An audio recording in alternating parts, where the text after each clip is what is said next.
Estamos conversando com o Dr. Francisco Assunção, que é psiquiatra da infância e da adolescência. E agora vamos falar, já falamos das crianças em várias etapas da vida e chegamos aos 11 anos, é isso? Aos 12 anos. 11, 12 anos, começo de adolescência. E aí a gente tem um salto fantástico, daquele pensamento concreto, onde eu trabalhava com hipóteses sobre fatos empíricos, dados empíricos, eu passo a trabalhar com hipóteses sobre outras hipóteses. E começo a trabalhar com pensamento abstrato. Isso é fantástico. Né? É fantástico porque me permite fazer inferências.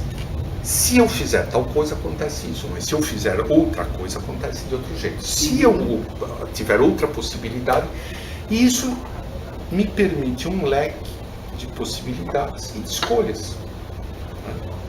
Sob um ponto de vista, isso é fantástico, porque dá para esse indivíduo um ferramental extremamente útil. É o ferramental que o adulto humano usa. Ele chegou na etapa de pensamento que caracteriza o humano adulto. Só que isso, nesse momento de desenvolvimento, tem uma característica muito interessante, porque isso traz uma série de questões. Primeiro, eu posso fazer o que eu quiser e o problema é meu. Então, isso traz, paralelamente à noção de escolha, a noção de consequência e a noção de solidão, porque eu posso fazer o que eu quiser, mas eu faço sozinho. Aquele indivíduo pré-programado reflexamente, que depois passa a obedecer uma moral heterônoma dada pelos pais, o que é certo, o que o pai decidiu, que depois passa por uma moral autônoma, que é o que é certo, são as regras do grupo de iguais, começa a perceber que ele pode até manter o grupo de iguais, que é o que ele tenta manter como estratégia mesmo, mas que se der certo, sorte dele, se der azar, problema dele, se der errado, o problema dele. Então, isso traz, paralelamente à noção de escolha, a noção de consequência e a noção de solidão. Porque eu posso fazer o que eu quiser, mas eu faço sozinho. Mesmo fazendo em grupo, a responsabilidade é solitária. A consequência é solitária. Então esse indivíduo, ele vai, entre outras coisas, ficar com medo. E isso caracteriza muito o adolescente, insegurança e medo. Por um lado, o ferramental que ele tem psíquico permite que ele tente desenvolver cada vez mais a própria individualidade. Então, por isso que ele passa a transgredir a regra do adulto, criando uma regra própria. Na verdade, isso é muito mais um jeito de se defender, Porque o Milor Fernandes, acho que falava uma coisa bonitinha, ele falava assim que adolescente é aquele indivíduo que para parecer diferente se veste tudo igual. Porque ele mantém a história do grupo anterior, que assim, no meu grupo eu me sinto protegido. Para a diminuição do medo, ele se apoia no grupo. Mas por quê? Porque nesse momento ele já se percebe como um ser individual, solitário. Ele começa a ter noções, já não são mais de espaço físico, é de espaço de significados. Eu não vou a um lugar porque tem tal e tal forma. Eu vou a esse lugar porque esse lugar tem um significado para mim. Mesma coisa, tempo. Tempo não é só tempo cronológico, tempo que marca o relógio que a etapa anterior pegou já. Agora é um tempo de significados. Tais coisas, como são muito agradáveis, fazem o tempo passar muito rápido. Tais coisas, porque são muito desagradáveis, fazem o tempo se identificar.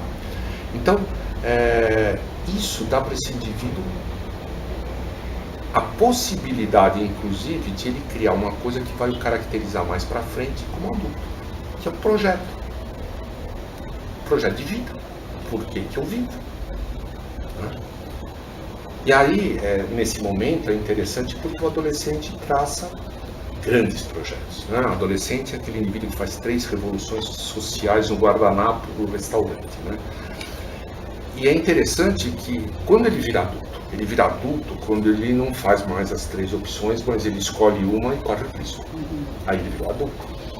Agora, veja, tem uma questão, quando nós falamos da interação desse indivíduo com o ambiente, que é a seguinte: eu só viro adulto na medida em que eu percebo os meus limites. Quem eu sou significa que eu posso e o que eu não posso. Não existe que eu não tenho limites.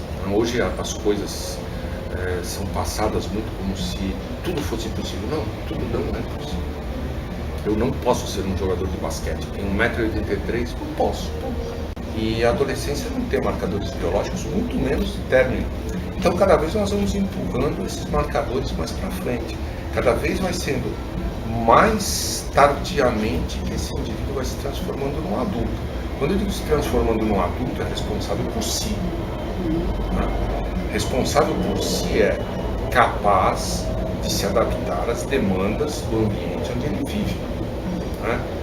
Isso significa se virar. Né? Quem falou que a vida é justa? Quem falou que a vida é boazinha? Quem falou que você vai ter tudo que você quer cair do céu? E nós estamos criando gerações dessa maneira. Então, esse trabalho não é bom porque eu não me satisfaço. Desculpe, ninguém se satisfaz com o trabalho. O trabalho é castigo de Deus. Gênesis capítulo 5. Ganharás o pão com o suor do teu rosto. Né? Eu não gosto disso porque isso ocupa muito meu tempo. Tá bem, mas se você não fizer isso nesse tempo, você não ganha pão. Né? Eu acho que foram se perdendo noções de que a vida depende de esforço. E na medida em que você não percebe isso, é difícil ficar vivo. Então essa é a trajetória. Sai desde um indivíduo muito dependente a um indivíduo que teoricamente é totalmente independente, autônomo, capaz de decidir os rumos da própria vida. E brigar por ela. Legal.